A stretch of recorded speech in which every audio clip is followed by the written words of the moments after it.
la última, con el pastor, se ha dividido en dos clases. Obviamente que si tenemos que dar todo lo que conlleva la materia o la ciencia que estudia los textos, como es hermenéutica, nos va a llevar bastante, muchos conceptos, muchas reglas, muchos principios que si nos amontonamos, nos llenamos de estos principios, no vamos a llegar a abarcar nada al final, ¿entiendes? Entonces es preferible empezar con lo básico, con lo principal, con lo puntual, con lo más importante, y a medida que vayamos avanzando, creciendo en las cosas del Señor, vamos a ir aumentando herramientas para seguir estudiando la palabra del Señor. ¿Amén? ¿Se acuerdan lo que hemos visto el miércoles pasado? A ver, lo que han anotado apuntes. ¿Tienen un micrófono en cada mesa? A ver, no. Aquí hay un micrófono, allá hay otro micrófono. Así que, a ver, hágame refrescar la memoria. A ver, hermana.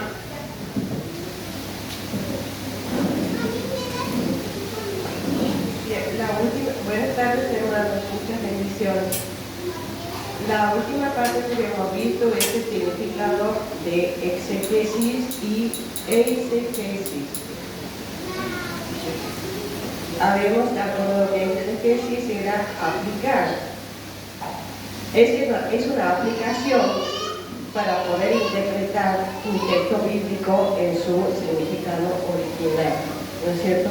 Y después eisegesis era el proceso de interpretar desde el lector, donde el lector introduce sus ideas, o leer en el texto lo que no dice. Amén.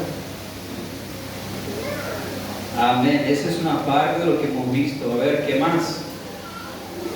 A ver, hermano Nacho, ahí tiene un micrófono. Vamos, que esta clase la hacemos todos juntos. Amén. Habíamos visto lo que es la introducción a la hermenéutica, que es hermenéutica, presuposiciones equivocadas y presuposiciones correctas. Amén. Que sería lo que no se debe hacer y lo que se debe hacer. Amén. Y también lo que decía la hermana. Perfecto. A ver, ¿quién me puede decir la definición de hermenéutica? A ver, con simples y sencillas palabras, no hay necesidad de que seamos. Ahí en la mano, Sandro, la definición de hermenéutica. Hermenéutica ayudar, explicar, interpretar, sería eso. Es una ciencia que estudia la palabra. Amén. Amén. Va ahí, bien. La interpretación, aplicar, explicar y aplicar. Bien, las ideas están. Falta desarrollarlo bien el concepto. A ver, hermano Nacho. Es una ciencia. Ajá. Una ciencia que estudia la palabra y su aplicación. Amén. Proviene del griego y es lo que permite la alimentación sana de la palabra. Amén. Bien. Aquí la hermana Mari me mira con una carita como diciendo, a mí pregúntame, a mí. A ver allá, en la última mesa, vamos, la definición de hermenéutica. Vamos, que es un concepto muy fácil, muy sencillo y que lo debemos aprender, hermano. Es una herramienta que nos enseña a interpretar la palabra. Es una herramienta. Muy bien, a ver, bien, ahí va queriendo. Tomar apunte que ayuda a interpretar la palabra a una persona, digamos. La correcta interpretación de la palabra. Bien, perfecto. A ver, díganme una mala presuposición. A ver, una mala presuposición. Un ejemplo de una mala presuposición. Negar los milagros. Negar los milagros. Poner ahí uno mismo a la par de la palabra. Amén, todas esas cosas. Bien, ¿qué es la hermenéutica? La hermenéutica, hermanos, es la ciencia que provee herramientas, amén, herramientas necesarias para una correcta interpretación de un texto. Amén.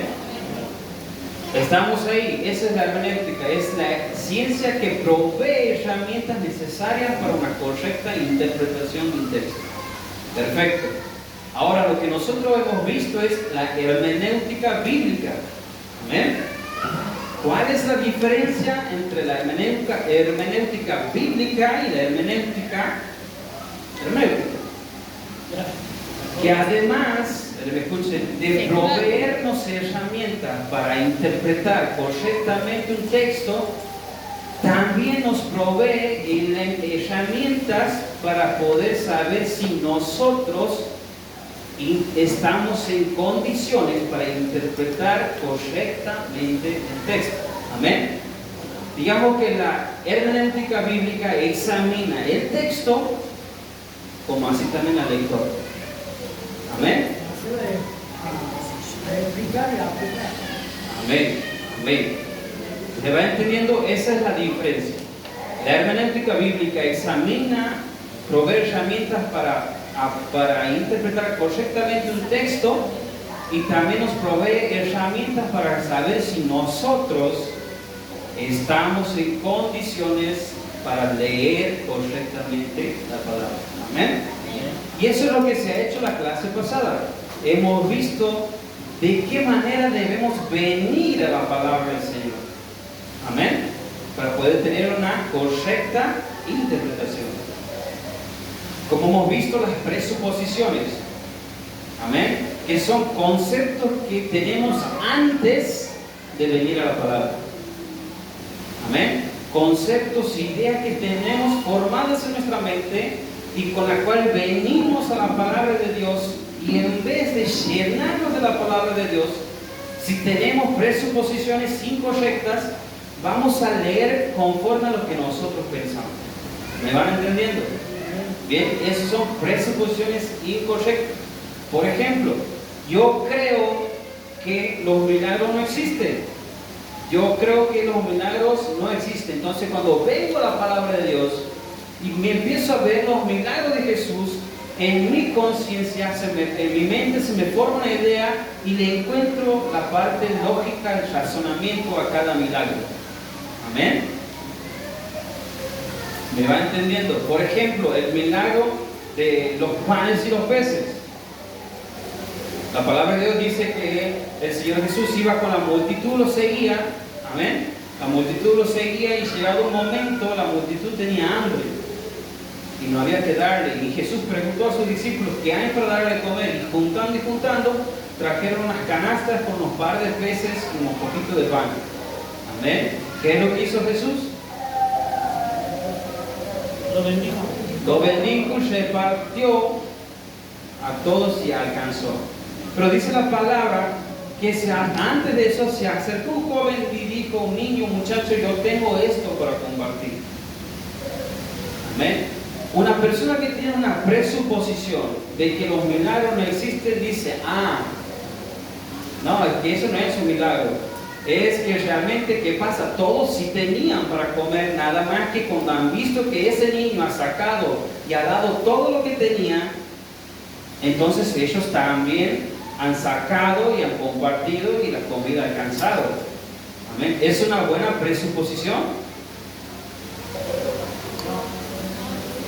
Es una correcta presuposición por una persona que no cree en los milagros. Amén. Es encontrar el razonamiento lógico a un milagro. Claro, todos tenían escondido, todos mezquinaban, nadie quiere sacar porque decía: si saco tengo que invitar al hermano y no sé si el hermano tiene y no voy a poder comer yo. Amén. Entonces, al ver que el niño sacaba su único pedacito de pan que tenía, entonces todos sacaron y alcanzó la comida. Es una buena presuposición para una persona que piensa que los milagros no existen. Amén. Entonces, esas son malas presuposiciones, pensamientos por el cual no debemos venir a la palabra del Señor. Otro ejemplo. Eso produce una obediencia imperfecta, ¿no? Claro, un conocimiento, venir a la palabra de Dios con un conocimiento, no venir vacíos a llenarse de la palabra de Dios, sino venir con conocimiento externo a la palabra de Dios. Amén. Sabemos que cuando nosotros venimos al camino del Señor, somos nuevas criaturas. Amén. Las cosas viejas pasaron y aquí todo es hecho nuevo, ¿verdad? Entonces tenemos que venir con una mente en blanco a la palabra del Señor. Amén. Dejamos mis ideas, dejo mis pensamientos, dejo mi manera de ser, mi comportamiento, mi actitudes, mis gustos y lleno de la palabra del Señor. Amén. Esa es una manera correcta de venir a la palabra de Dios. Otra presuposición incorrecta es poner las experiencias. Bien, mi amor, bien. Tienes un 10. Las experiencias, amén. Esa es una presuposición incorrecta. Poner y dejar que mis experiencias tapen la palabra del Señor. Amén. Porque yo he tenido mi experiencia personal con el Señor de tal manera, entonces vengo a la palabra de Dios y busco el lugar donde me diga y me favorezca mi experiencia y lo aplico y lo tengo como una enseñanza y como una doctrina. Amén. Todos sabemos que el Señor obra en cada uno de manera diferente y de manera distinta. Amén. Sabemos que las reglas de la hermenéutica no van a limitar al Señor. Amén. Pero ¿cómo sabemos nosotros si es el Señor operando o somos nosotros? La Biblia. Amén. Pero ¿cómo podemos saber si no nos sujetamos a una norma o a una regla? Amén. Si yo me sujeto a la palabra del Señor y estoy constantemente en la presencia del Padre orando y me sujeto a lo que dice su palabra, pero viene el Espíritu Santo y me hace hacer un desastre, nada que ver con la palabra de Dios, yo voy a suponer y voy a pensar y voy a creer que es el Espíritu Santo, porque en mi corazón siempre he estado sujetándome a la palabra de Dios. Amén. Pero si yo no me sujeto a la palabra de Dios, puede ser que sea yo, puede ser que sea el Espíritu Santo, puede ser que sea mi corazón, mis pensamientos, mis sentimientos. Amén. Pero por eso debemos aprender a poner en primer lugar la palabra del Señor. Amén.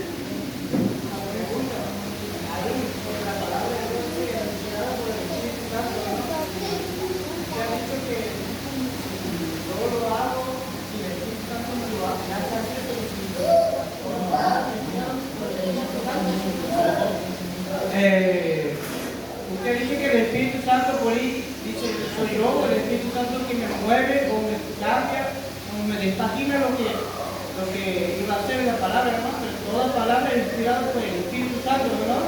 Entonces no debe ser el Espíritu Santo, sino debe ser la emoción de nosotros. Pero sabemos que el Señor obra, al que voy, es que el Señor obra de diferentes maneras y de diferentes formas. Amén. En ocasiones. ¿Ah? En ocasiones especiales. Claro, pues estamos hablando de situaciones especiales, por ejemplo, ¿me entiendes? Que el Señor obra de diferente manera con cada uno en la forma personal, ¿me entiendes? Pero ¿cómo voy a saber yo si es el Espíritu si yo no me sujeto a la palabra del Señor? Amén. Yo sujetándome a la palabra del Señor voy a saber que si el Espíritu me ha llevado a orar, a imponer la mano sobre mi hermana o sobre mi hermano, yo voy a saber que ha sido el Espíritu, porque yo sé que la palabra de Dios me dice que solamente a los enfermos voy a imponer manos. La palabra me lo enseña a imponer manos sobre enfermos. Pero si yo voy, yo no sabía que él estaba enfermo, pero voy y impongo mi mano. Amén. Pero yo sé que no lo debo hacer, pero el Espíritu Santo me conmueve, me mueve, me lleva y me dice, vete a hacerlo, voy y lo hago y descubro que el hermano tenía una enfermedad. Es el Espíritu Santo que estaba obrando, ¿me entienden? Pero siempre sujetos a la palabra del Señor. Esa sería una presuposición correcta, ¿no? O sea, saber que el Espíritu Santo mora en nosotros y también, por ejemplo, haber experimentado lo que vos decías. Claro, venir, la presuposición correcta sería venir con una mente doblegada a la palabra del Señor. Amén. A dejarme llevar por las Escrituras. Amén. Bien, no nos quedemos mucho en esto. Vamos a hacer otro repaso. ¿Qué más? Las presuposiciones correctas. Venir con pensamientos, venir con el pensamiento de saber que la Escritura es la fuente de toda verdad. Amén. Amén. Si no pensamos, no creemos que la Biblia es la base de toda, la fuente de toda verdad, no tiene sentido que vengamos a leer la palabra del Señor, hermano. Es la fuente de toda verdad, es una presuposición, es un pensamiento correcto al venir a leer la palabra del Señor. La Biblia tiene una doble naturaleza, eso también hemos visto, ¿verdad? ¿Qué quiere decir? Saber y entender que la Biblia ha sido escrita por seres humanos, amén, con su carácter, su manera de pensar, su manera de hablar, con sus costumbres en su tiempo, amén, pero detrás trabajando la obra poderosa del Señor, amén. ¿Qué más? Otra presuposición correcta es venir a la palabra de Dios y pedirle ayuda al Espíritu Santo, amén. Saber que nosotros no podemos si no tenemos al Espíritu Santo en nuestra vida, amén. ¿Qué más? Cualidades necesarias para interpretar la Biblia. Herramientas,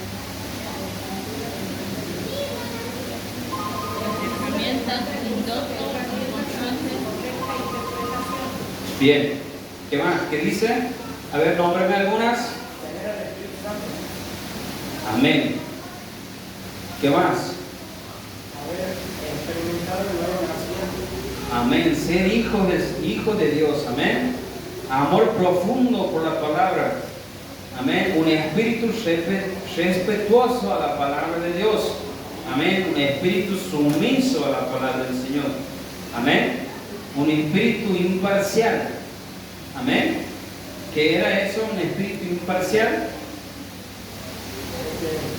No venir con un pensamiento, decir voy a leer buscando una excusa para pecar, por ejemplo.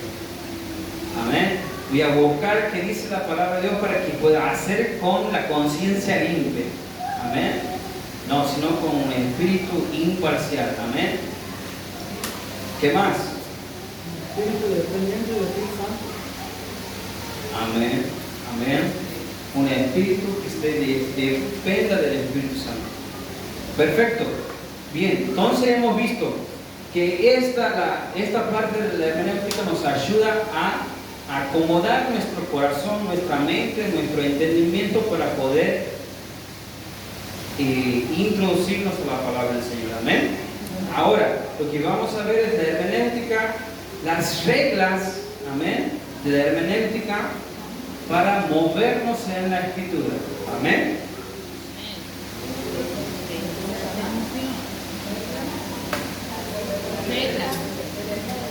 Reglas para interpretar las Escrituras. Esto va a servir para preparar la palabra. Bien, como les decía, hay muchas reglas en la hermenéutica para interpretar un texto, pero yo les he resumido en las más básicas y más importantes, que son 5. Amén. Que esto lo vamos a usar para que sea fácil de recordar, para que la podamos poner por obra. Si yo les dicto las 50 reglas de la hermenéutica, amén, ustedes van a escuchar hasta las 5 y después no van a escuchar más y van a creer que me calle, ¿verdad? Hasta las 6. ¿Me entienden? Entonces vamos a hacer las 5 básicas y muy importantes reglas de la hermenéutica. Bien, vamos con la primera. La Biblia es su propia intérprete. Amén. La Biblia es su propia intérprete. Amén. Cuando vengamos a la palabra del Señor debemos entender que en la Biblia vamos a obtener las respuestas a toda duda que se nos genere cualquier pasaje de la Biblia. Amén. Es en la Biblia únicamente donde vamos a encontrar las respuestas. No necesitamos los escritos de Paturcito, no necesitamos los escritos de Robin Hood, claro, de Elena, no sé cómo se llama, no la conozco, de una tal Elena. Amén. No necesitamos más que la palabra del Señor. Amén. Toda duda que tengamos, vamos a la palabra de Dios y encontramos un pasaje que no me parece claro. La primera regla de la hermenéutica dice, es la misma Biblia donde vos vas a encontrar la respuesta. No te desvíes para otro lado. Amén. No te divides para otro intérprete, para otro comentarista. La palabra de Dios te va a dar la respuesta. ¿Amén? ¿Qué quiere decir con esto? Que cuando vengamos a la palabra de Dios y nos pongamos a estudiar un pasaje de la Biblia, obligadamente debemos buscar los versículos paralelos. ¿Amén? Los versículos, los pasajes que se relacionen de manera directa con el versículo que estamos estudiando. Amén. Por ejemplo, en esta versión de la 1960, en cada capítulo o en cada título usted va a encontrar debajo de cada título unas referencias. Amén. Que nos va a guiar a otra parte de la Biblia que va a hablar de lo mismo. Son versículos paralelos. Amén. ¿Lo han encontrado? ¿Lo han visto ahí en sus Biblias? Por ejemplo, tenemos Mateo capítulo 3, versículo 13. Cuidado, En Mateo capítulo 3, versículo 13 nos habla del bautismo del Señor Jesús. Si nosotros, como ejemplo, si nosotros vamos y vemos el título, debajo encontramos un versículo paralelo que nos va a llevar a Lucas o a Marcos capítulo 1, versículo 9. Y nos va a hablar del Señor, del bautismo del Señor Jesús. Y nos va a dar una más amplia información, amén, para que podamos ampliar y podamos crecer en ese conocimiento de saber qué pasó en ese momento. Amén. Así que cada vez que vayamos a un pasaje bíblico, busquemos los versículos paralelos. Es una ley, es una regla de la hermenéutica. ¿Qué pasa si yo no hago eso? ¿Qué pasa si yo leo un versículo, un pasaje de la Biblia y no busco versículos paralelos para que me fundamenten lo que estoy leyendo? Amén, correcto. Corremos ese riesgo de tener una mala interpretación de la palabra del Señor y por ende produce una mala enseñanza, una mala doctrina, amén, una mala iluminación de la palabra del Señor. Amén. Versículo paralelo de la versículo base Claro, el versículo que vos estás leyendo tienes que buscar los versículos paralelos para que te formen y te den la idea central, amén, para que vos puedas desarrollar la idea principal de lo que está pasando en ese momento, amén. Por ejemplo, cuando no aplicamos esta regla, produce malas enseñanzas y mala doctrina. Un ejemplo de esto es en Lucas capítulo 2, versículo 36. Escuchen lo que dice aquí.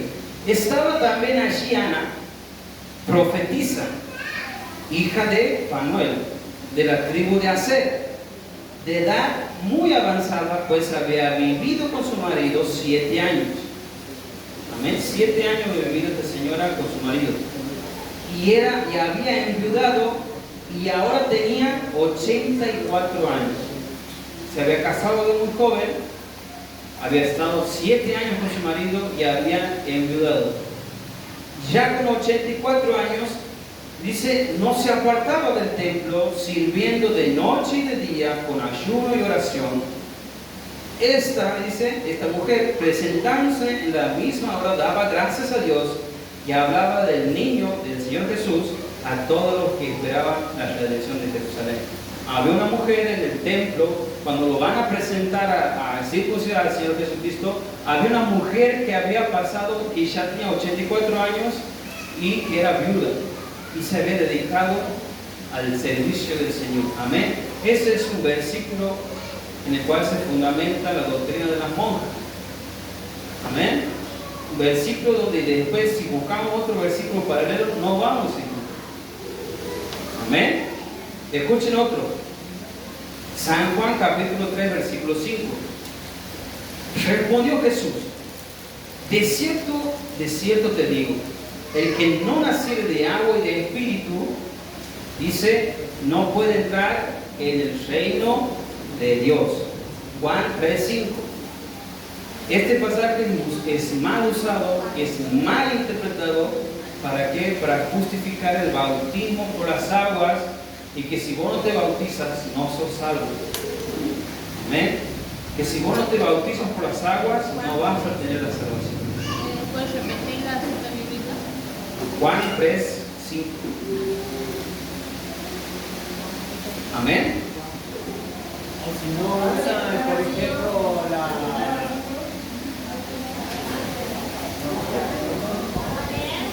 Micrófono. Ella dice que si no se bautiza, no sos salvo. Es el bautismo por las aguas. Amén. Amén.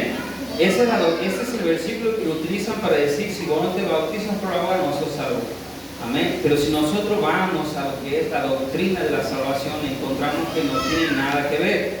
Amén. No se trata de que si vos te bautizas o no. Amén. El bautismo por agua es símbolo de lo que ya ha sucedido en mi interior. Amén. Que yo ya he sido transformado, ya he nacido de nuevo. Y como evidencia yo quiero expresar mi nuevo nacimiento. ¿Qué puedo hacer, Señor? Bueno, bautizarte.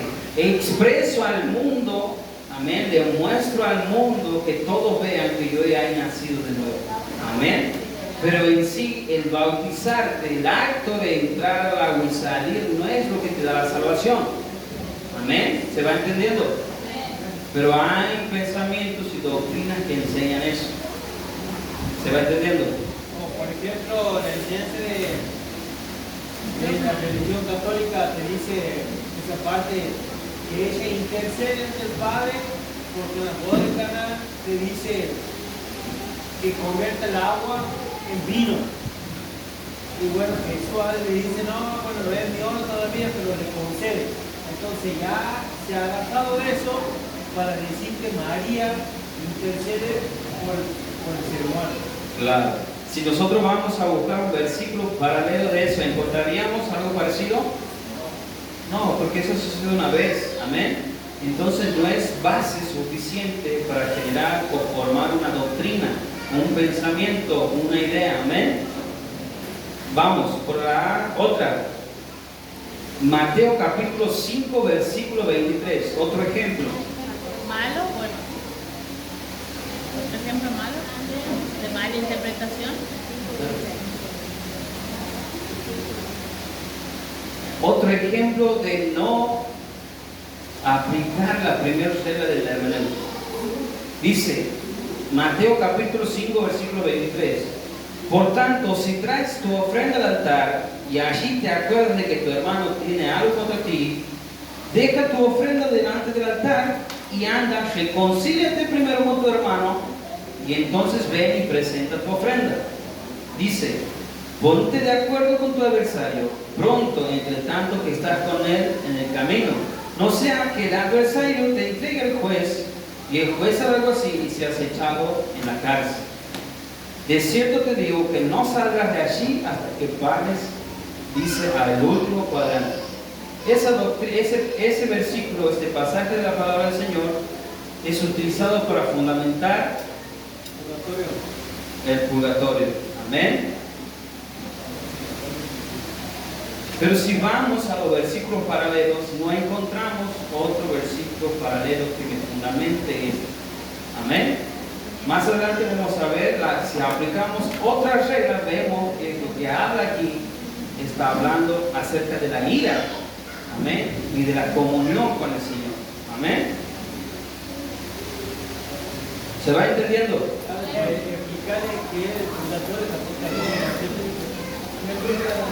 A ver, ¿quién no sabe lo que es el purgatorio?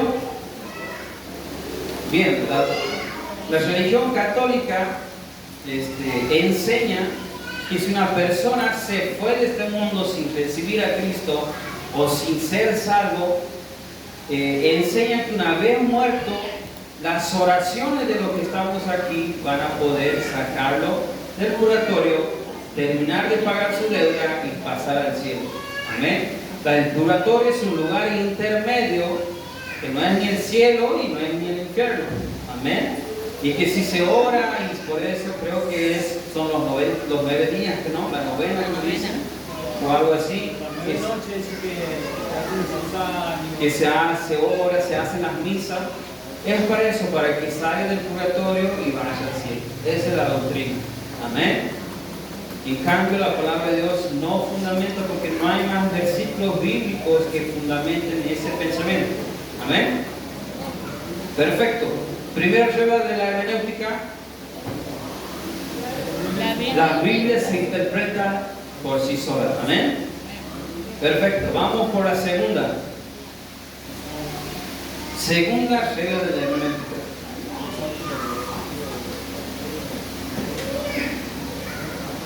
Buscar, anoten esto, buscar el sentido más natural,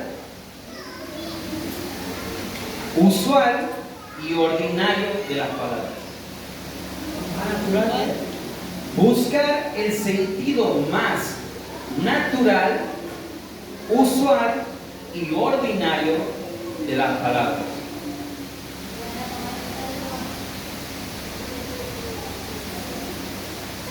¿Qué quiere decir con esto? Que lo que dice la Biblia, cuando vengamos a la palabra del Señor, primeramente, en primer lugar, debemos interpretar con las palabras que dice la palabra. O sea, la palabra natural sería Literal. de manera simple y sencilla, lo que dicta la palabra de Dios.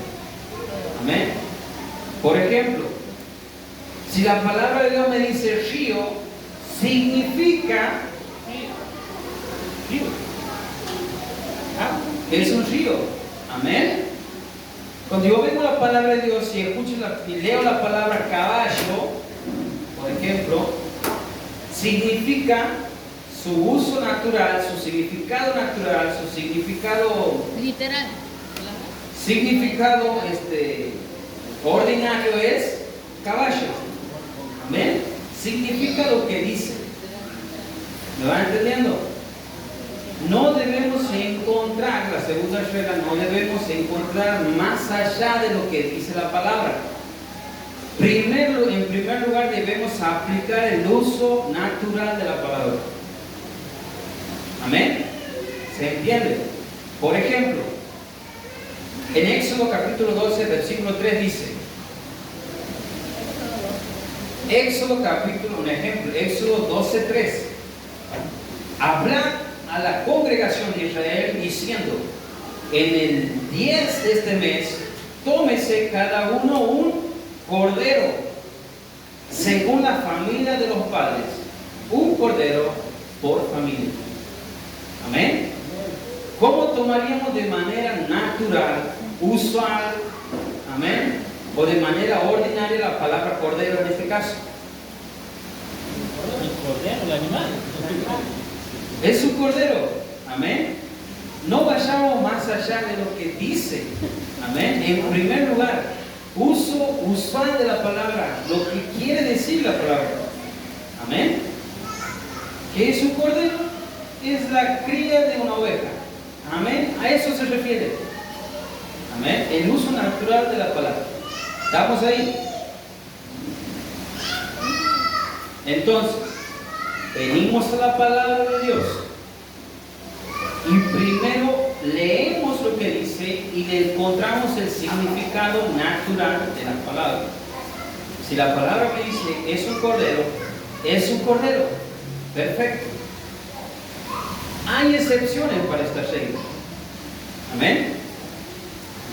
Y las excepciones comienzan cuando, escuchen,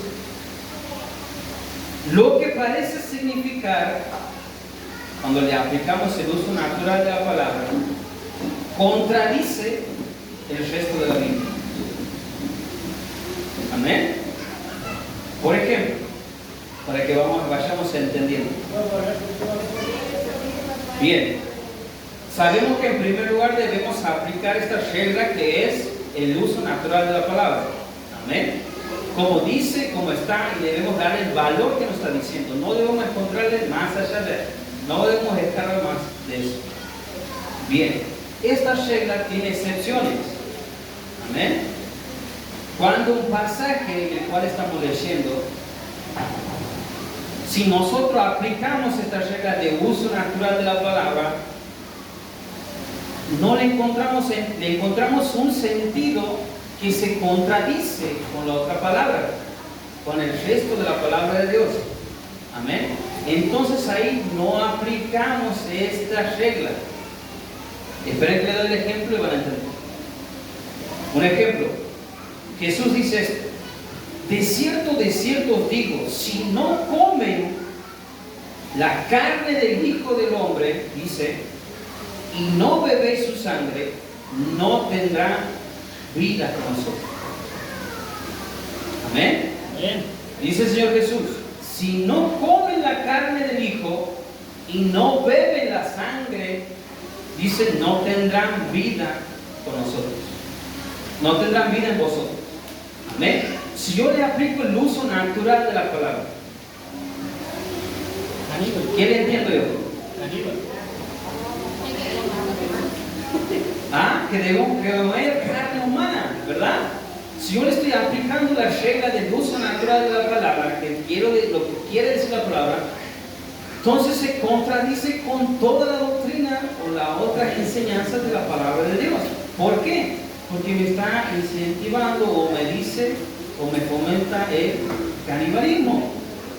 Amén. Algo antibíblico. ¿Me van entendiendo? Entonces, no se aplica. Esa es una excepción.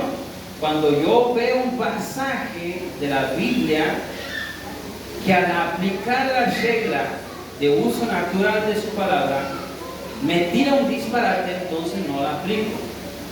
¿Amén? Ese es Juan 6:53. 6:53. ¿Me van entendiendo? Otra excepción. Cuando lo que parece significar no tiene ningún sentido. Amén. Cuando le aplicamos la ley de la regla de uso natural de la palabra y no tiene sentido lo que se dice, amén, entonces no se aplica. ¿Por qué? Escuchen esto. Un ejemplo. El que cree en mí, como dice la Escritura, de su interior correrán ríos de agua viva. Amén. Si le aplicamos el uso natural de la palabra, ¿tiene sentido? No. ¿Que corra agua dentro de mí? Aplicando el uso de que sí, el río es agua y corre, ¿cómo puede correr dentro de mí? Amén. No tiene sentido, ¿verdad? Entonces no aplicamos el uso natural de la palabra. ¿Vamos bien? Ese es el versículo Juan, capítulo 7, versículo 38.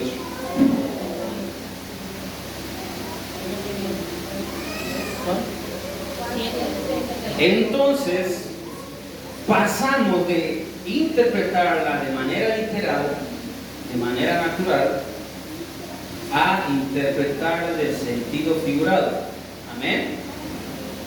Ya no la interpretamos porque si aplicamos la regla del uso natural de la palabra no tiene sentido, entonces lo tomamos en sentido figurado. Amén. No, eso es todo en la regla. Las excepciones. Amén. Ese es las excepciones. Amén. De la segunda regla es la segunda excepción. Un ejemplo. Juan 1:29 dice: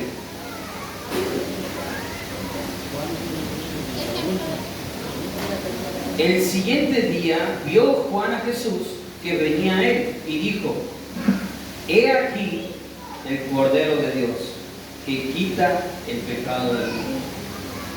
Si lo usamos, aplicamos su uso natural, decimos el Señor Jesús era un cordero. ¿Ah? No, ¿verdad? Entonces usamos lo aplicamos en sentido figurado. ¿Y qué está representando?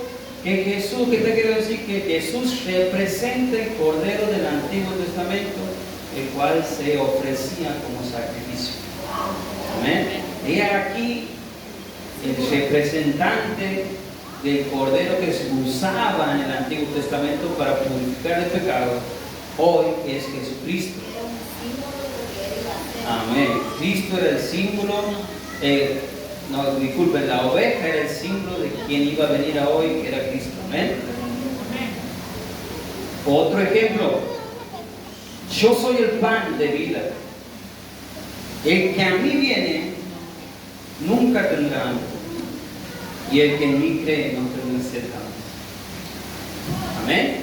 Dice el Señor Jesús, yo soy el pan. Si lo tomamos en sentido natural de la palabra, ¿qué pasa?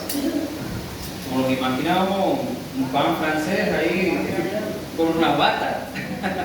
Yo soy el pan, ¿verdad? No. Entonces aplicamos el sentido figurado. Jesucristo estaba diciendo, yo soy el pan. Aquel maná que te daba de comer en el desierto y que después te daba hambre, ese ahora yo soy ese pan, pero que no vas a tener hambre jamás. Amén. Él se chocaba con los fariseos, con los que Jesús le hablaba. Claro, el Señor Jesús le hablaba de esa manera y el último es Juan 6:35. Amén. A ese caso los fariseos tenían la forma natural. Amén. Entonces, siempre debemos aplicar el uso natural de la palabra. Amén. Pero presentándose estos casos, no estos versículos, sino hay muchos, ¿verdad? Vemos que no le encontramos sentido al aplicarlo naturalmente el uso de la palabra, entonces le aplicamos sentido figurado. Amén. Pero siempre venir con un pensamiento a leer la Biblia de manera y aplicar la palabra de uso natural, ordinario, usual, lo que quiere decir. Amén. Si no me dice nada, ahí recién aplico el significado figurativo. Amén. El sentido figurativo. ¿Qué pasa si yo no aplico esta ley? Va, estas reglas.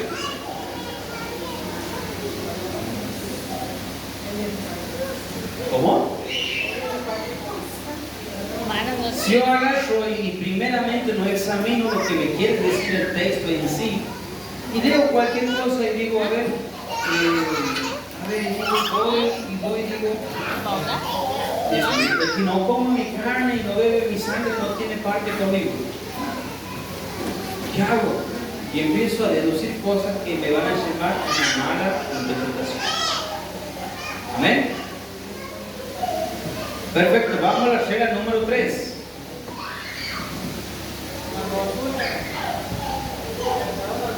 Sí. Que en el versículo anterior, el río de agua viva, ¿no? En el versículo que estaba diciendo, yo soy el pan y no tendrá sed, ha dicho, ¿no? Yo soy el pan de la vida, el que a mí viene nunca tendrá hambre. Y el que en mí cree no tendrá sed jamás. Pero el versículo anterior dice, yo soy río de agua viva. O sea, él es el que te la hace. Eso se lo podía aplicar con eso también. Este está en otro pasaje. Ajá. En Juan capítulo 7, versículo 38. ¿Amén? Claro, por eso es aplicar el sentido figurativo. ¿Amén? Por ejemplo, vos me dices, el que cree en mí, como dice la Escritura, de su interior correrán ríos de agua viva. Entonces, al aplicar yo el sentido figurativo, entonces yo busco versículos paralelos que me hablen acerca del río de agua viva o a qué se refiere. Amén. Entonces yo voy encontrando sentido y vas a encontrar otros pasajes, no necesariamente este, amén, sino otros pasajes que son más fundamentales, y son más pesados para justificar lo que dice aquí el Señor Jesús. ¿Entiendes? Señor, capaz que otro versículo de roca. No están entendiendo. Claro. Cuando hace referencia aquí, está hablando del tiempo del maná, ¿verdad? Que había en el desierto, había hambre y había sed. Amén. Y eso, como dice el ángel, el Señor le provee el maná y le provee el agua a través de la roca. ¿Me entiendes? El Señor Jesús estaba haciendo referencia de eso. Y sí, puede ser, analizándolo.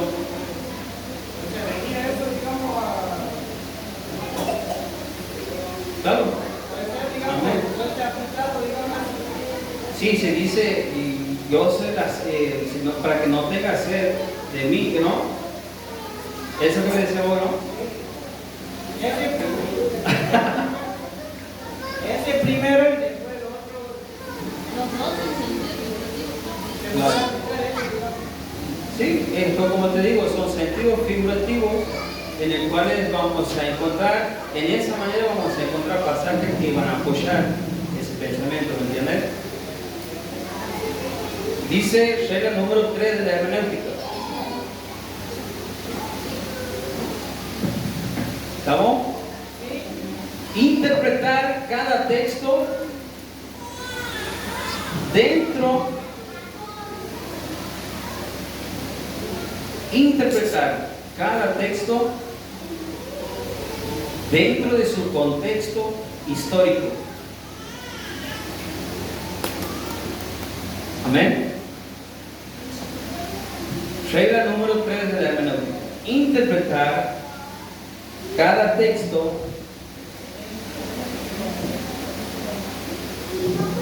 dentro de su contexto histórico.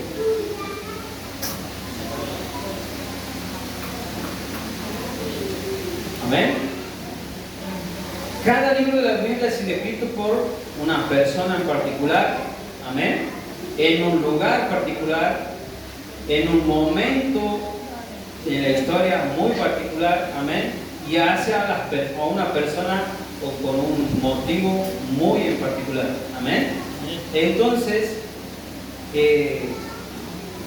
es errado que nosotros no tengamos en cuenta el contexto histórico en el momento de interpretar el texto.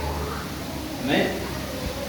Sí o sí debemos también poner y saber y averiguar en qué momento, en qué situación, amén, se ha escrito, con qué intenciones, a quién se le dirigía. Amén. Un ejemplo. Deuteronomio capítulo 23, versículo 12.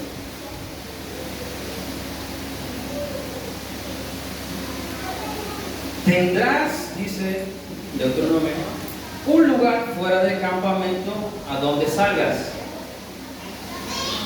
Tendrás también entre tus armas, dice, una estaca.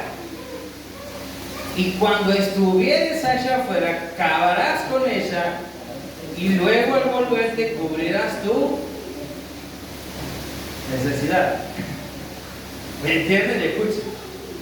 Tendrás un lugar fuera del campamento a donde salgas. Tendrás también entre tus armas una estaca.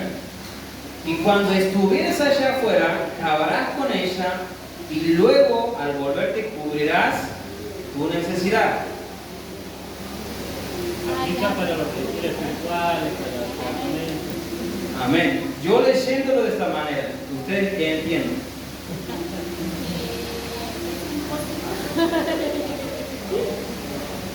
¿Ah? Estas eran leyes de higiene personal que eran aplicadas en aquel tiempo cuando el pueblo de Israel estaba en el desierto. Amén. Imagínense, no había agua, no había jabón, no había manera de desinfectarse. Entonces, el Señor Jesús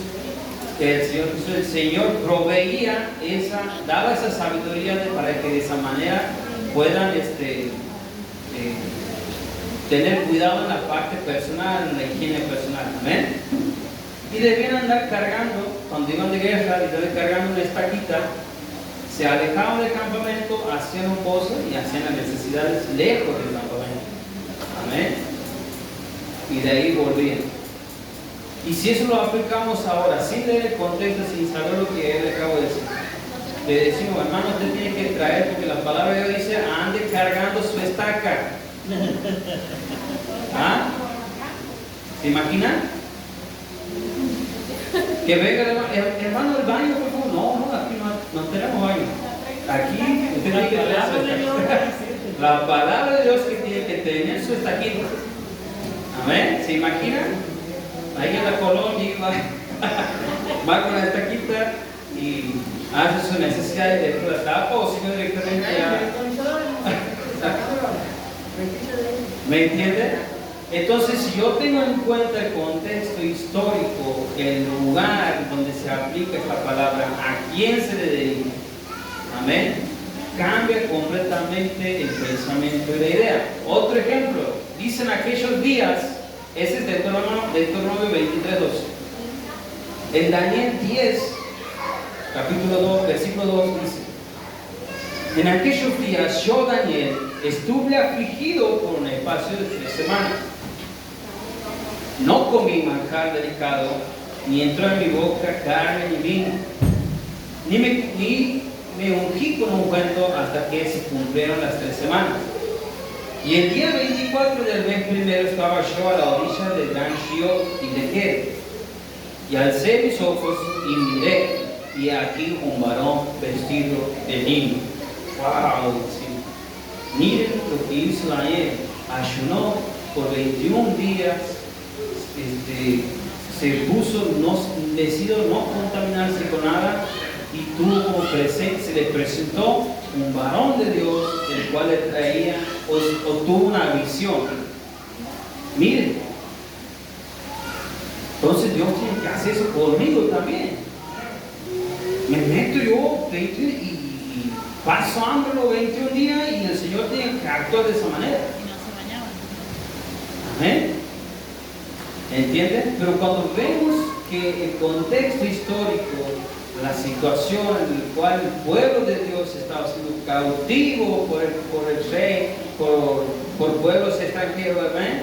Estaban siendo desarmados, desparramados el pueblo de Israel. Amén. Vemos el contexto, vemos que el Señor obra de una manera particular con Daniel. Amén. Entonces no podemos nosotros venir y decir, hacer una doctrina, un pensamiento, una idea de decir, si yo hago esto, el Señor va a hacer lo mismo. Amén. No se puede. Si no tenemos el contexto histórico. Teniendo el contexto histórico, a quién se decía, en qué momento, por qué lo ha hecho, nosotros nos damos una idea de cómo movernos en la presencia del Señor. Amén. Y no significa que vamos a hacer lo mismo, que sí o sí tiene que ser 21 días. No, porque 21 días tiene que ser el ayuno, porque así no. Amén. Para esto, hermanos, para tener en cuenta el contexto histórico, hay 6 preguntas que debemos hacer. Amén. Tome nota. La primera pregunta: ¿quién escribió esto? Amén. ¿Quién es el autor de ese pasaje, de ese libro? Amén. ¿Estamos? ¿Cuándo lo escribió? Segunda pregunta.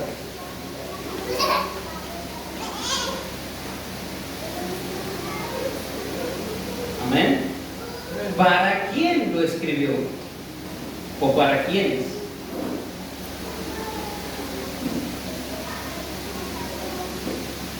Amén. ¿En qué circunstancias lo escribió? ¿Estaba en guerra? ¿Estaba en persecución? ¿Estaba descansando? ¿Estaba de vacaciones? ¿Estaba inspirado? Como el rey David, que estaba en su palacio y se ponía a escribir los salmos. Amén. Se ponía a cantar los salmos. O como el apóstol Pablo, que estaba en la cárcel y escribía las cartas.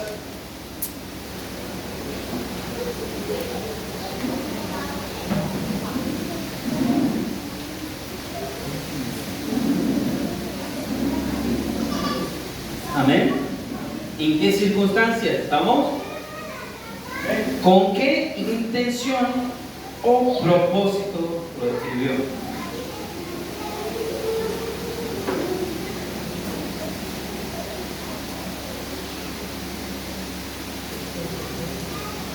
Amén. Y por último, ¿cómo lo entenderían aquellos oyentes o aquellos lectores?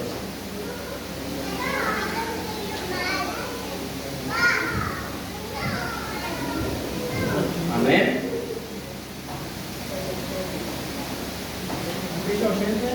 O lectores. Oyentes o lectores.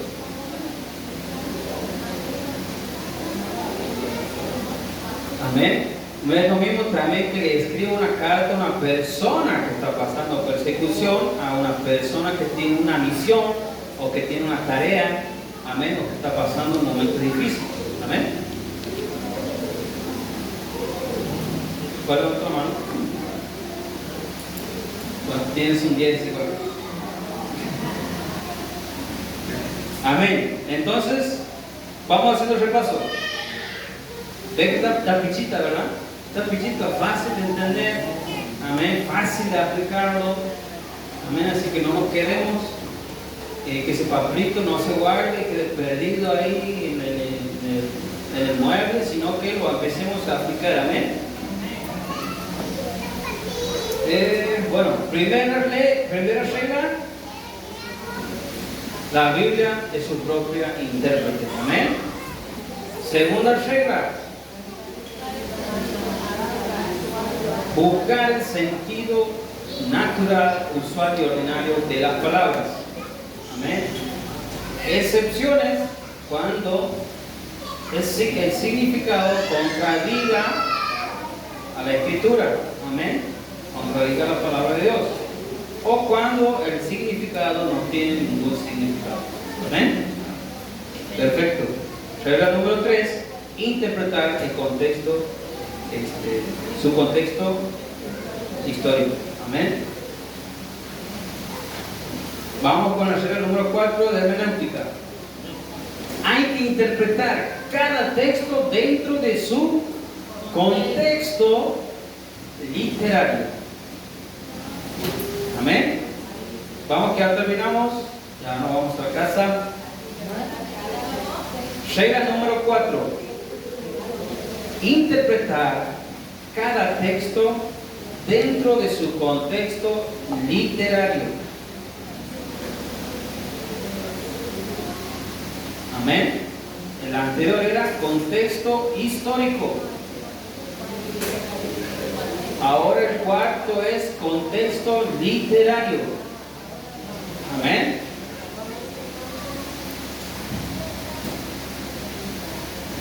¿Cómo es esto el contexto literario? ¿Cuántos conocen la aplicación de Google Maps? A ver. ¿Cuántos conocemos? Levanten la mano. ¿Conocen la aplicación de Google Maps? Por ejemplo, cuando vos vas a ingresar por primera vez, descargas la aplicación, ingresas y ¿qué aparece? El mundo, ¿verdad? El mundo aparece en Google Maps. ¿No? Y vos tocas en una esquina buscar mi ubicación y te va a aparecer un punto rojo en el mundo, ¿verdad? Un puntito rojo en el mundo. Y a medida que vos le vas haciendo zoom, vas viendo el continente donde estás, ¿verdad? Te vas acercando más, ves el país donde estás, te vas acercando más, vas haciendo zoom, ves la ciudad en la que estás o la provincia en la que estás. Te vas acercando, vas haciendo más zoom, ves el barrio donde estás, amén. Haces más zoom, ves la calle donde estás, hasta que llegues a tu casa, amén. Bueno, tener en cuenta el contexto literario es totalmente lo contrario. Es al revés. Vemos nuestra casa, nos alejamos, vemos nuestra casa y la calle. Nos alejamos, vemos nuestro barrio. Nos alejamos más, vemos nuestra ciudad. Nos alejamos más, vemos nuestro país, nos alejamos más, vemos el mundo entero, ¿verdad? Entonces, si yo le enfocamos nuestra casa, vos puedes de una, enfocas tu casa en el Google Maps, te doy. Mira, aquí vivo yo y te enfoco ahí donde está mi casa. ¿Vas a saber dónde vivo? En mi casa. No, porque vivo en mi casa nada más. Amén. Pero cuando a medida que vas alejando, esta calle la ubico, ¿verdad? Te voy alejando un poquito más. Este barrio ya sé dónde es. Esta bandera que está aquí, esta de la Cantón de Villa del Carmen. Bien, perfecto. ¿Dónde vives? Vives en Santiago y te vas alejando. Vives del otro lado del continente. ¿Me entiendes? Bueno, el contexto literario de un pasaje bíblico es exactamente lo mismo. Amén. Y se define así: contexto inmediato.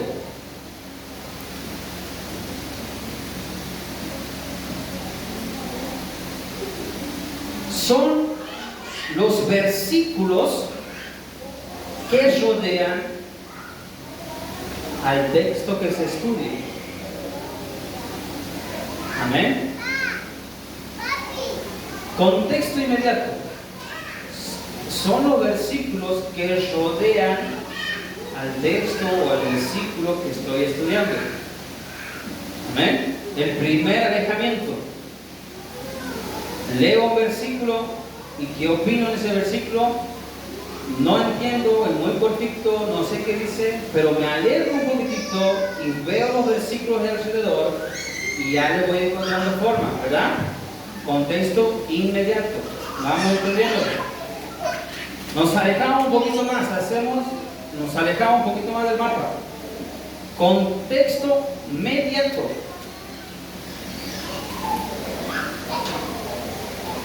Amén. Contexto inmediato es uno. El segundo es contexto mediato. Son los capítulos, escuchen, capítulos que rodean el capítulo en el cual se encuentra el versículo que está escrito.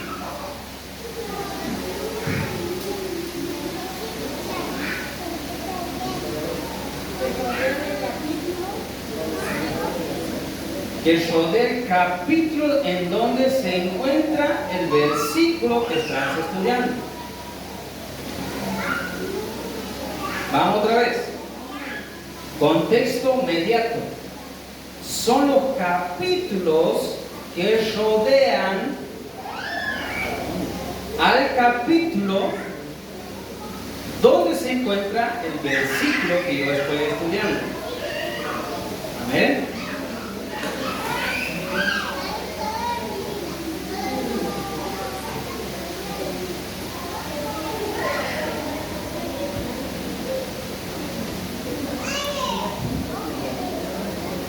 ¿Estamos?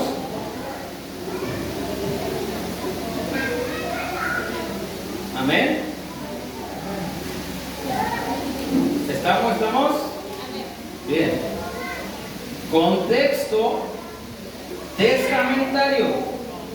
Nos alejamos más, recuerden, nos vamos alejando más del mapa. Contexto testamentario.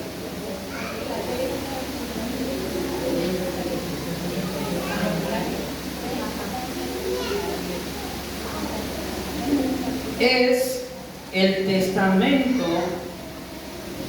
en el que se estudia. Recuerden, tenemos dos testamentos, el Antiguo y el Nuevo Testamento. Amén. Que un pasaje esté en el Antiguo Testamento es muy distinto a que esté en el Nuevo Testamento. Por eso debemos saber en dónde se encuentra. Amén. ¿Cuál es el contexto testamentario? ¿En qué testamento está la palabra? Está el versículo. Para poder determinar el sentido o con qué motivo se dice. Amén. Y por último, contexto general. Ya es el planeta vemos todo conectado. ¿Qué es el contexto general? Es toda la Biblia.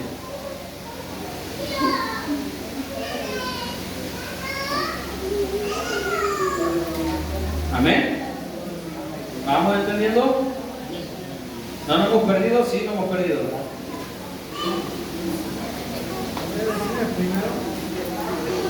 Un ejemplo, 1 Corintios 10:13.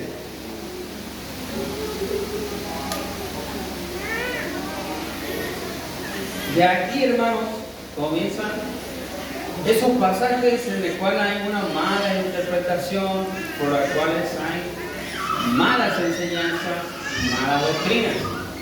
¿Por qué?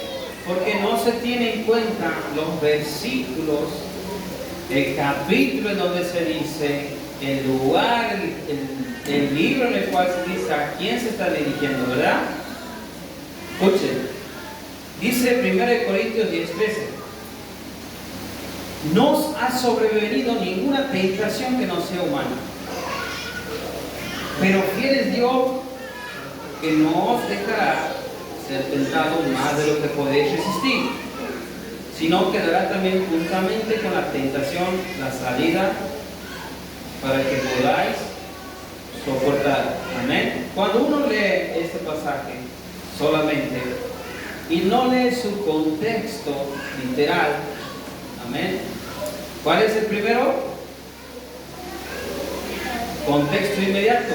¿Cuáles son los versículos que están antes y después? Amén. Amén. ¿Qué me dicen esos versículos que están antes y después de ese pasaje? Si uno lee y dice, dice el Señor que a mí no me va a pasar, que lo que Él me da yo lo voy a poder superar porque no me va a dar más de lo que yo pueda resistir. Amén. Eso interpretamos. Ahí sale una frase que dice, Dios aprieta pero no ahorca, ¿verdad? No mata. Amén. Pero nada que ver. ¿Por qué? Dios siempre nos promete de una manera darnos esa salida de la tentación. ¿Eh? Una cosa es la tentación, otra cosa son las pruebas, luchas, tormentas, amén, por las cuales esté pasando. El Señor en la tentación te promete darte la salida, pero superar la tentación depende de cada uno. Amén. Una mala interpretación. Yo me voy al boliche, tengo ganas porque yo estoy con Dios y el Señor no va a permitir que yo tenga. Es una mala interpretación. ¿Entiende? Me voy a juntarme con tal persona, pero no voy a caer porque yo sé que estoy con Dios. Pero si vamos al contexto inmediato, dice, el que se cree firme, cuide que no caiga.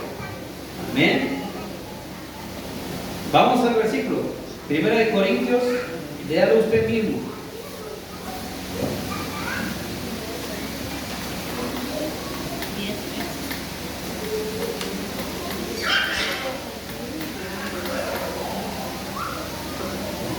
El 12 dice, así que el que piensa estar firme, mire que no caiga.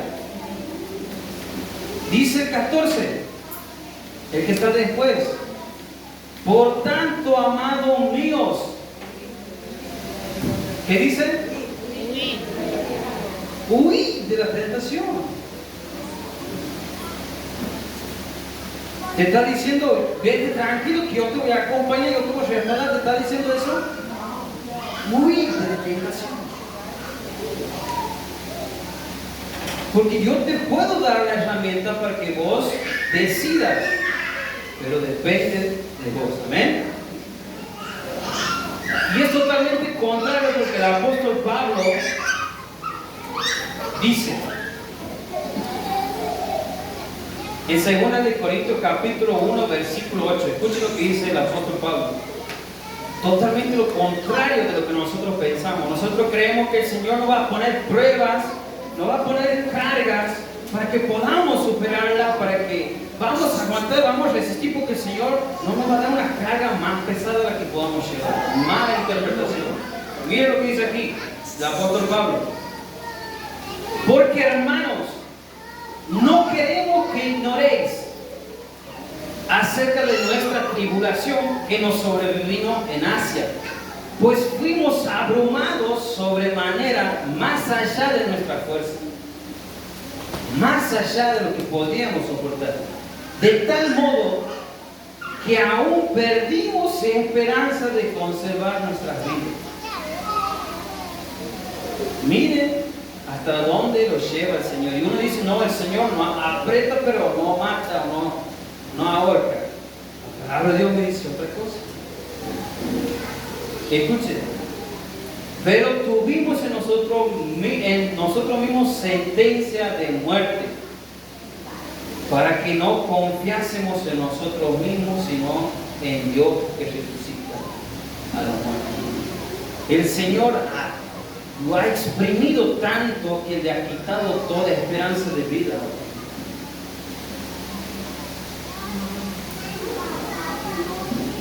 No, de aquí nos zafamos, de aquí no salimos más.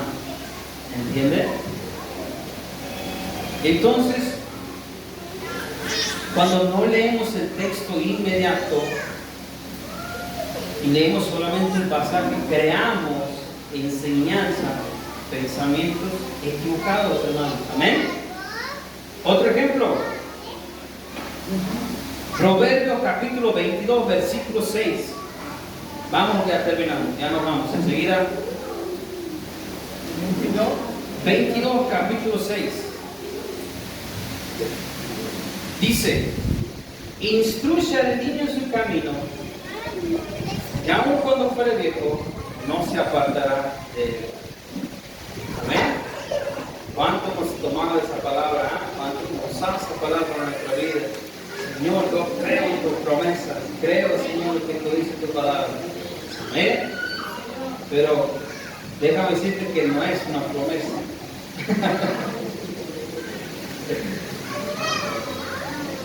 Señor, porque tu palabra lo dice, que instruyamos al niño en su camino y nunca se va a apartar de él. Pero el Señor no nos ha prometido eso. ¿Por qué? Porque son principios, los proverbios. Si vemos el contexto, amén, en el cual, en qué libro está escrito, descubrimos que es un libro de proverbios. El libro de proverbios no son promesas, son principios de vida. ¿Para qué? Para que tengamos vida victoriosa mientras estamos aquí. ¿Cómo manejarnos en la vida? Amén. ¿Cómo salir victoriosos? Pero no es una promesa que si vos la cumples sí o sí se va a cumplir, porque yo estoy respaldando, ¿verdad? No es así. Amén. Y este versículo ha roto el corazón y la desilusión de muchos padres que han dedicado su vida a instruir a sus hijos. Una vez que han cumplido 18 años, una vez que se han independizado, se han apartado del camino del Señor. Amén. ¿Pero por qué? Por una falta, una mala interpretación, un mal concepto de la palabra del Señor. Y el Señor no tiene la culpa. ¿Cuántas veces no habremos enojado con el Señor diciendo: Señor, no has cumplido tu promesa? Porque tu palabra dice esto aquí. ¿Quién te ha dicho que era una promesa, cabezota? Amén. Vamos, un proverbio no es una promesa, es un principio. Amén. Vamos con otro ejemplo. Mateo capítulo 18.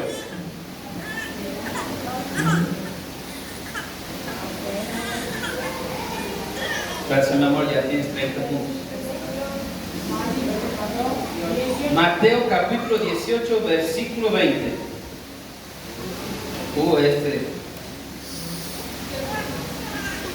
Porque donde hay 2 o 3 congregados en mi nombre, allí estoy yo en medio de ellos. Amén. Gloria a Dios. ¿Cuánto hemos orado así de esa manera? Amén. ¿Ah? Señor, porque dice tu palabra, donde hay 2 o 3 reunidos en tu nombre, ahí estás tú, Señor. Te alabamos y creemos que estás aquí. ¿Qué pasa cuando estoy solo? No está Dios. ¿Ah? Bien, considerando este versículo, podríamos creer que Jesús está con nosotros solo cuando estamos con otros creyentes. ¿Amén? Pero si tomamos el contexto de este pasaje más amplio, nos alejamos del planeta, amén, dice, encontramos que es una disciplina de la iglesia. Amén.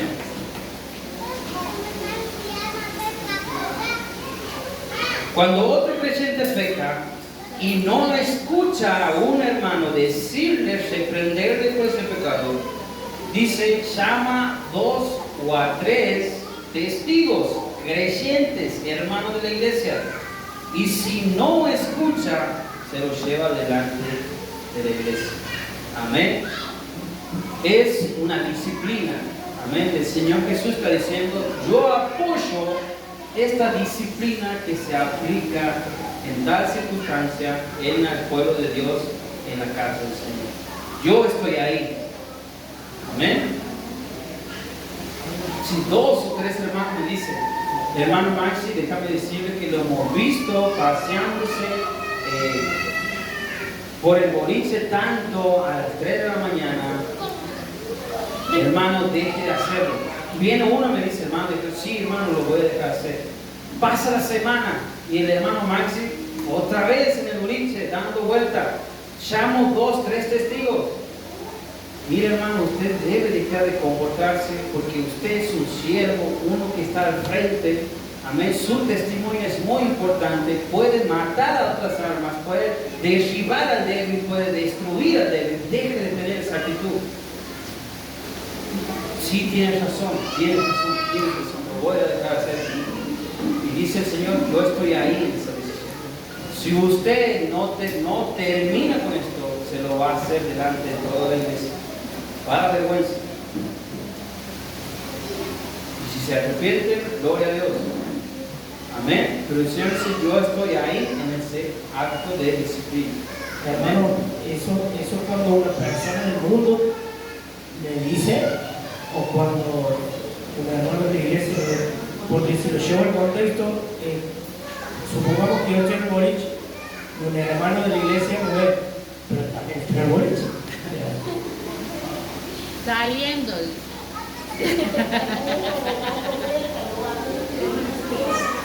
¿Sí? O sea, ¿se entiende la pregunta del mundo? Claro, por ejemplo, yo te puedo dar un ejemplo de eso. Yo soy funcionario policial y yo trabajo de noche. Y te veo, Nachitos, y salir del boliche. Yo estoy por mi trabajo. Claro, yo veo por el contexto cómo lo ha explicado usted. No, obviamente, sin contexto.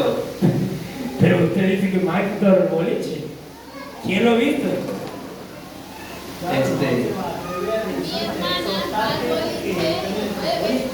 Claro. ¿Me entienden? Entonces, es aplicable en el pueblo de Dios, en la iglesia. Amén. La pregunta va, por ejemplo, si una persona que no se congrega, pero te conoce y sabe que yo me congrego, viene y te lo dice, ¿cómo actúa en ese momento? Y te pregunto a vos. Bien.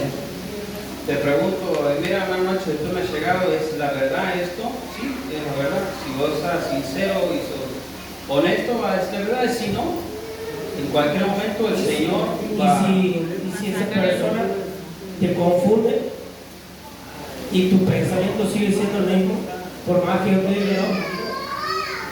Bueno, pero ya estamos hablando de otras cosas. Estamos hablando de la disciplina. Amén.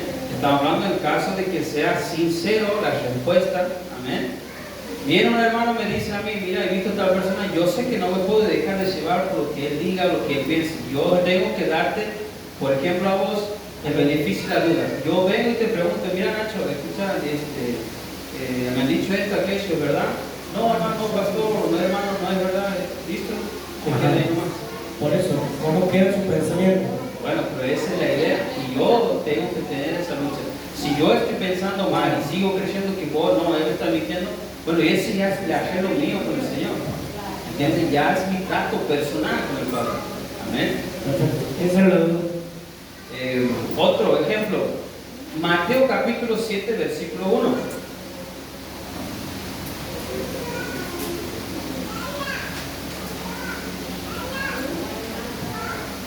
Mateo capítulo 7, versículo 1. Mateo capítulo 7, versículo 1. Escuchen, dice, no juzguéis para que no seas juzgado.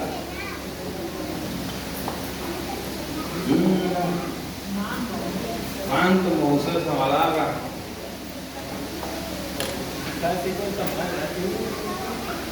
¿Cuánto nos usó esa palabra para defendernos cuando estábamos en el error? ¿Ah? ¿Vos qué sos para juzgarme? ¿Acaso vos no dices la palabra que no debes juzgar? ¿Ah? ¿Cuánto hemos usado y qué hemos dicho? No puedo decir nada porque no puedo juzgar.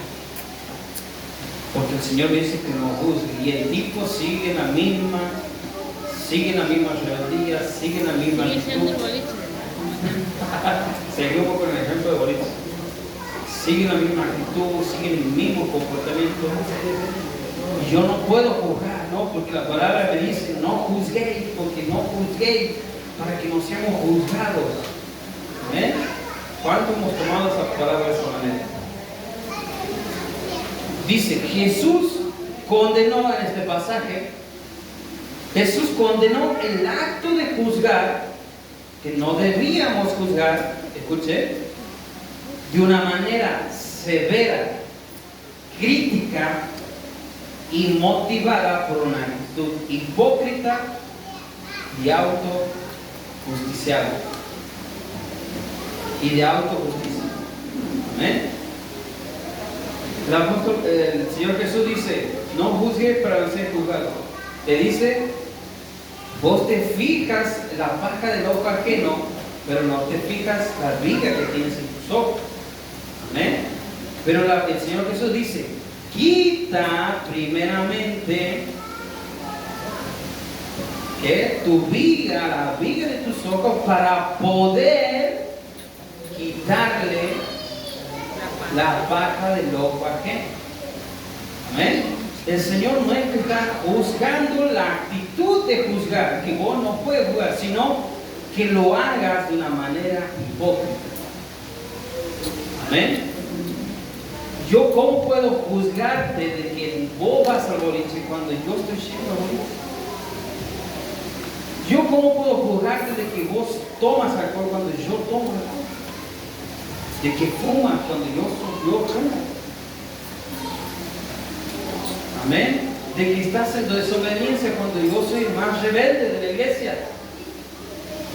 ¿Cómo puedo yo juzgarte o llamarte la atención? Estoy siendo hipócrita. Amén. El Señor Jesús dice, hipócrita le decía a los fariseos.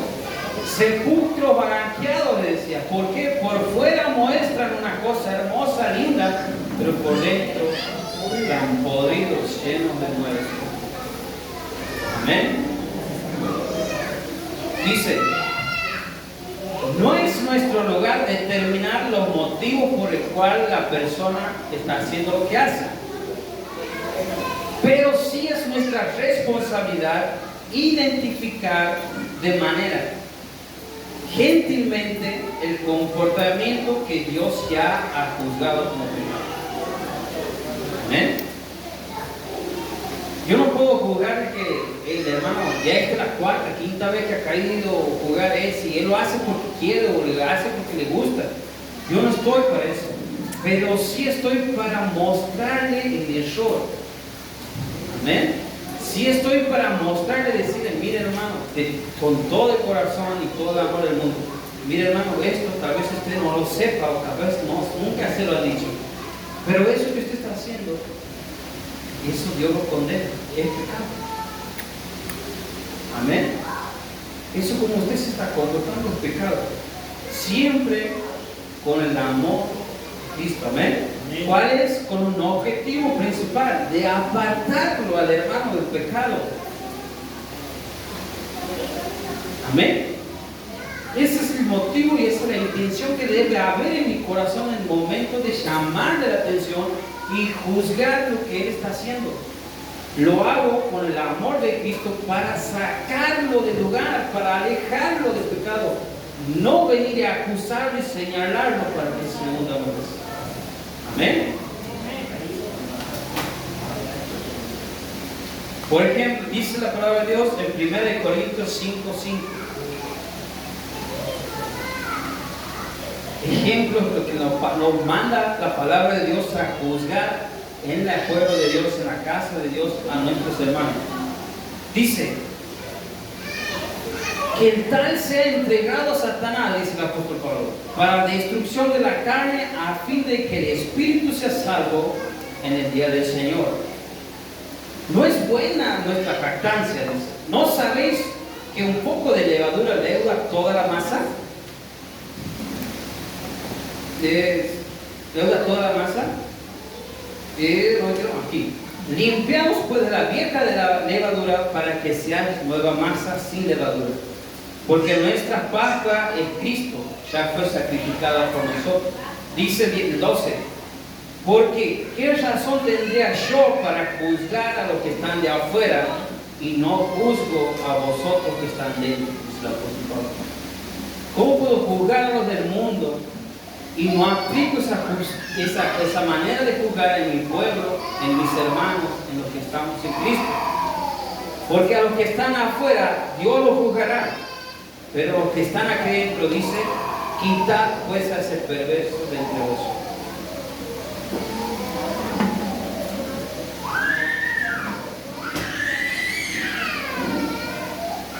Dice en Hebreos 12:15. Otro versículo de juzgar. Dice, mirad bien, no sea que alguno deje de alcanzar la gracia de Dios, que brotando alguna raíz de amargura os estorbe y por ella muchos sean contaminados. Amén. Por eso debemos examinarnos entre nosotros, mirarnos entre nosotros y con el amor del mundo, si estamos en el short, decirnos, hacernos saber, hermano, está en el short, hermano, no permita, ya lo ha hecho una vez, no lo vuelva a hacer, hermano, estamos aquí para ayudarlo, hermano, esto, hermano, aquello. Se produce una raíz en su corazón y es más difícil de arrancar, hermano, esto y aquello, amén. Dice Santiago, hermanos, Santiago 5:19. Si alguno de entre vosotros se ha extraviado de la verdad y alguno lo hace volver, dice, sepa que el que lo haga volver al pecador del error de su camino, salvará de muerte un alma y cubrirá multitud de pecados. Amén. La palabra de Dios nos manda a juzgarnos entre nosotros, a examinarnos, a discernir lo que está bien y lo que está mal. Amén. Gloria a Dios. Y por último, regla número 5 de hermenéutica.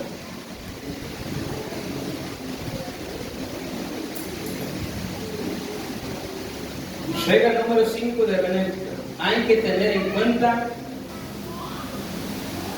la dimensión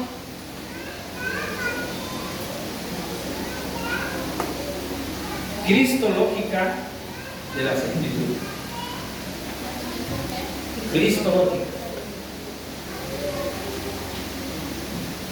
Hay que tener en cuenta la dimensión cristológica de las Escrituras.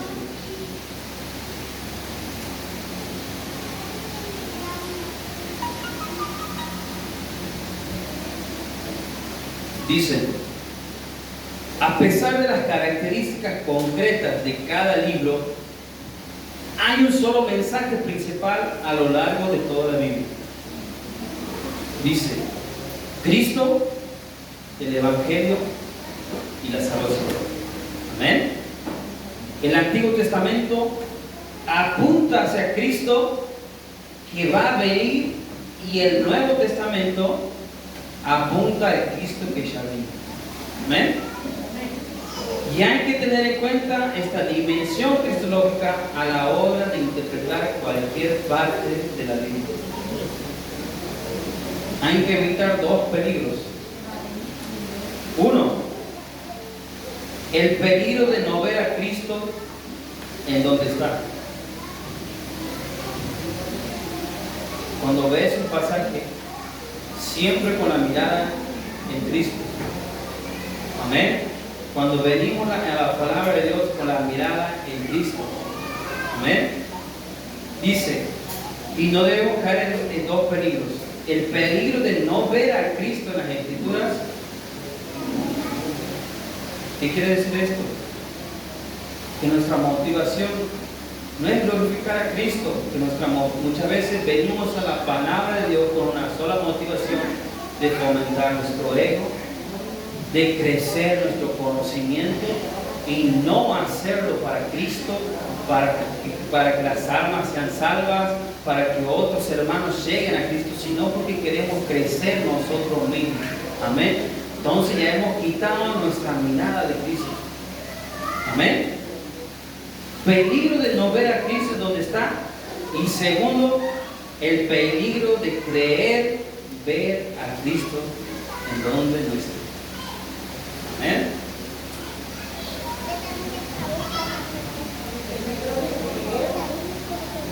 De creer ver a Cristo en donde no está.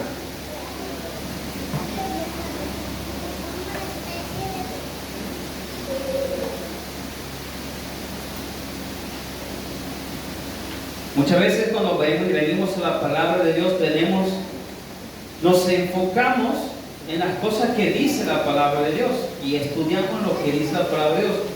Pero hay una manera también de estudiar la palabra de Dios y de tener en cuenta es lo que no dice la palabra del Señor. Si la palabra del Señor no me habla de tal tema, no tengo por qué escarbar en donde no me habla. Por algo el Señor Todopoderoso, sabio, lo ha hecho de esa manera. Pero el Señor se me hace que la parte de los dinosaurios se ha olvidado. No, yo lo voy a encontrar en alguna parte, están los dinosaurios en la Biblia. Si Dios no lo ha mencionado, y su infinita sabiduría ha determinado que no es necesario. Entonces enfoquémonos en lo principal. Amén. En Cristo, en el Evangelio, en la salvación. Amén. Que cada mensaje que vos leas, cada palabra que cuando vengas a buscar en la palabra del Señor, cuando leas los versículos, que sea para glorificar a Cristo, para que el Evangelio se expanda. ¿Para qué? Para traer salvación. Que para que yo lo que he aprendido pueda darle salvación a mis hermanos, no mostrar que yo sé mucho. Amén. No demostrar cuánto conocimiento tengo, sino cuántas almas puedo salvar para Cristo. Amén. ¿Se ha entendido? Y esto es los 5 puntos básicos, son más. Pero yo creo que teniendo estos 5 puntos básicos, hermanos, tenemos mucha tela para cortar en las cosas del Señor. Amén. Muchos pasajes bíblicos que hemos mal interpretado, que hemos visto cosas donde no hay. Amén. Que hemos tomado de manera figurativa, donde era de manera literal. Amén. Así que, hermanos, tengamos mucho cuidado y apliquemos esto. Dice, ¿cómo podemos evitar estos dos peligros?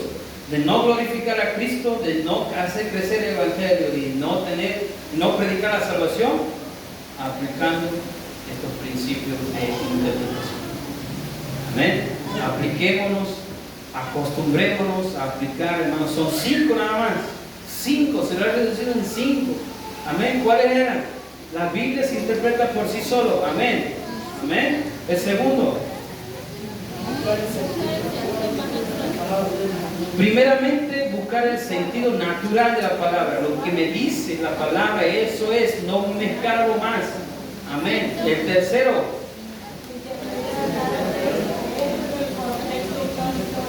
contexto histórico.